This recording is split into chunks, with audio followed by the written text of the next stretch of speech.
नमस्कार साथियों, सृष्टि क्लासेस के इस ऑनलाइन प्लेटफॉर्म पर यूट्यूब परिवार पर आपका बहुत बहुत स्वागत है।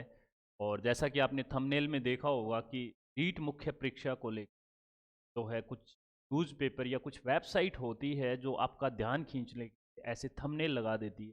एक 4 या 5 मिनट की इसी पे चर्चा करते हैं। एग्ज़ाम का दौर है, आप भी बिल्कुल एकदम तटस्थ लगे हुए हो अपनी मंजिल को हासिल करने के लिए, और फिर जब कुछ ऐसी अफवाहें आपके सामने आती है तो आपका हौसला थोड़ा सा कहीं न कहीं हल्का हो जाता है या आपका मनोबल टूट जाता है। में मनोबल टूटने वाली कोई बात नहीं है। मैं आपको बताता हूँ क्या है खेल। आपने जैसा कि 2-4 एक वेबसाइट है जो मैंने आज सुबह देखा।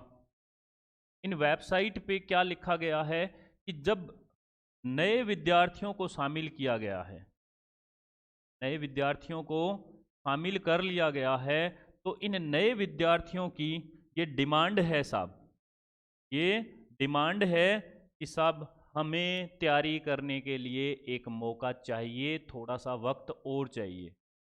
अब जो तैयारी कर रहे हैं उनके दिमाग में ये बात ऐसे तीर की तरह आके लगती है कि इसमें हमारा क्या दोष है। हर साल नए विद्यार्थी तो आते रहेंगे, फिर क्या ये एग्ज़ाम कभी होगा ही नहीं? ये तो सरकार को सोचना है। आगे चुनाव आ रहे हैं, सरकार को रीट के विद्यार्थियों को खुश रखना है कि नहीं रखना।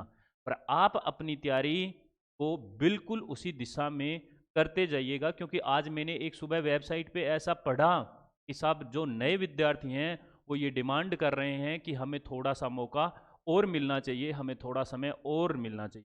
मैं नए विद्यार्थियों को भी एक गुजारिश कर रहा हूँ कि देखो सुनो, आज तो आप शायद धरना प्रदर्शन करके किसी भी तरह से इस परीक्षा को आगे करवा लोगे, पर दोस्तों जो बच्चे 4 साल से 5 साल से इस रीट परीक्षा की तैयारी कर रहे हैं और इतने सालों से अपने घर वालों से दूर लगे हुए हैं, 2 साल बाद में मान लो कि ये जो धड़ा है जो तैयारी कर रहा है आज, आप उठ के इसी में शामिल हो जाओगे।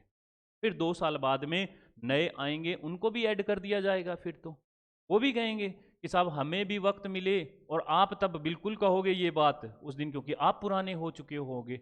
आप कहोगे नहीं नहीं नहीं, ऐसा नहीं होना चाहिए, हमारा तो एग्ज़ाम करवाओ। तो यही तो बात जो अभी तैयारी कर रहे हैं वो बच्चे कह रहे हैं, जो पिछले 4 साल से लगे हुए हैं वो बच्चे और क्या कह रहे हैं, वो यही कह रहे हैं कि नहीं ये एग्ज़ाम करवा लो अभी। आगे जब तक ये वैकेंसी पूरी नहीं होगी, नई वैकेंसी के आने के थोड़े से चांसेस कम रहते हैं। सरकारें ऐसा गेम खेल जाती है, किसी के बहकावे में मत आएं। मैं नए विद्यार्थियों को, जितने भी इसमें शामिल हुए हैं, इन सभी विद्यार्थियों को एक गुजारिश कर रहा हूं सृष्टि परिवार की तरफ से कि सब आप ऐसा कुछ ना करें। जितनी आपकी तैयारी है, इस तैयारी के साथ आप इस युद्ध के मैदान में उतरें, आप इस रीट परीक्षा में उतरें, ताकि आपकी जो तैयारी है इसका आपको आइडिया लग सके और आप ये देखो कि अगले एग्ज़ाम में हम कितनी अच्छे से तैयारी करके दें। अगर आपका किसी नए विद्यार्थी का सिलेक्शन होता है तो मेरी ढेरों शुभकामनाएं आप सभी नए विद्यार्थियों के साथ है। पर मैं सभी पुराने विद्यार्थियों के हक में खड़ा हूं, मैं सभी पुराने विद्यार्थियों के लिए मैं ये आवाज़ उठा रहा हूं कि आप कोई भी ऐसा कदम ना उठाएं जिसकी वजह से उन लोगों ने 2-2 साल लग के लगातार वो किसी लाइब्रेरी में एक ही सीट पे बैठे हैं और उन्होंने इतनी रातें काली की है जिसका आपको आइडिया भी नहीं है। अभी तो आप पास आउट हुए हैं, अभी तो आप आए हैं, 6 महीना हुए हैं आपको इस पूरे के पूरे खेल का हिस्सा बने हुए। अभी लंबी तपस्या करनी पड़ेगी बेटा, 2 महीना मांग लेने से सिलेक्शन नहीं होता।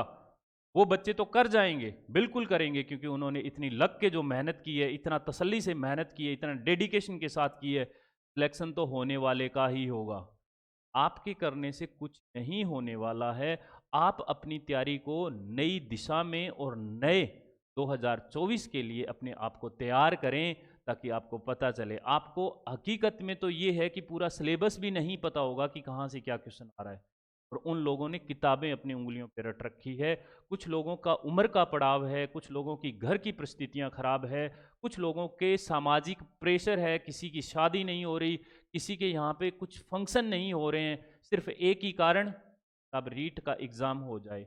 और आप इसे कब तक आगे करवाते रहोगे, मेरे तो ये समझ से बाहर है। पर ये जो आपके जो सीनियर रीट के विद्यार्थी हैं उनके साथ न्याय नहीं कर रहे हैं आप, क्योंकि याद रखना बेटा, कि ज़िंदगी में ना जो हम किसी को देते हैं वो लौट के हमारे पास वापस आता ही आता है। ये राजस्थान है भाई साहब, यहाँ पे ऐसा ही होता है। और फिर कुछ नए विद्यार्थी आएँगे और जब आप उनके धड़े में खड़े होगे तब इस दर्द का एहसास होगा कि साहब ऐसी आवाज़ें उठाने से कुछ नहीं। और जो पुराने विद्यार्थी हैं, बेटा आप सब लोगों को मेरी तरफ से, सृष्टि परिवार की तरफ से खूब सारा हौसला, खूब सारी शुभकामनाएँ, अच्छे से तसल्ली से एग्ज़ाम दो। और आपको अपनी तैयारी में किसी भी तरह में अपने मनोबल में गिरावट नहीं आनी चाहिए। लोग अफ़वाहें फैलाएँगे, आखिरी साँस तक जो लड़े वो योद्धा कहलाता है। बाकी कायर जो होते हैं वो तो युद्ध के मैदान में उतरते भी नहीं हैं। और मुझे पूरा विश्वास है कि जो ये यूट्यूब पे मेरा वीडियो देख रहा है बेटा, आप ज़रूर सफल होगे। आप अपनी तैयारी में ऐसी अफ़वाहों पे ध्यान ना देते हुए, पूरा ज़ोर लगाते हुए, पूरा हौसले के साथ आगे बढ़ते रहना और सफलता निश्चित मिलेगी। और फिर वही मैं आपको लास्ट में कह रहा हूँ कि आप इन अफ़वाहों पे ध्यान नहीं देना। ये अफ़वाहें हमें कमज़ोर करने के लिए धक्के से हमारे ज़हन में डाली जाती है, हम तक पहुँचाई जाती है। कुछ न्यूज़पेपर वालों का, न्यूज़पेपर वालों में ये होता है कि कोई 20 आदमी इकट्ठा होकर धरना प्रदर्शन करके और उसके बाद वो अखबार में खबर छपवा देते हैं। और इस खबर को पढ़ते ही जो आज विद्यार्थी तैयारी कर रहा है उसके जहन में एक जहर का पूरा टोकरा गिर गया। अब वो बच्चा क्या सोचता है, यार मैं फिर वहीं लगा हुआ हूँ, फिर कोई डिप्रेशन में चला जाएगा। हमारा एक डिप्रेशन पे या तो आगे आने वाला होगा कोई लेक्चर, या फिर अभी आ चुका है, तो आप उस पर भी देख सकते हैं। तो बेटा डरने की ज़रूरत नहीं है, ये अफवाहें ऐसे ही फैलाते रहेंगे।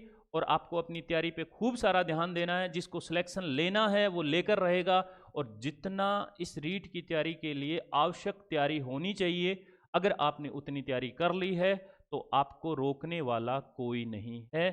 सृष्टि परिवार की तरफ से आप सब लोगों का बहुत बहुत धन्यवाद और ढेरों शुभकामनाएं आपके रीट पेपर की। शुक्रिया।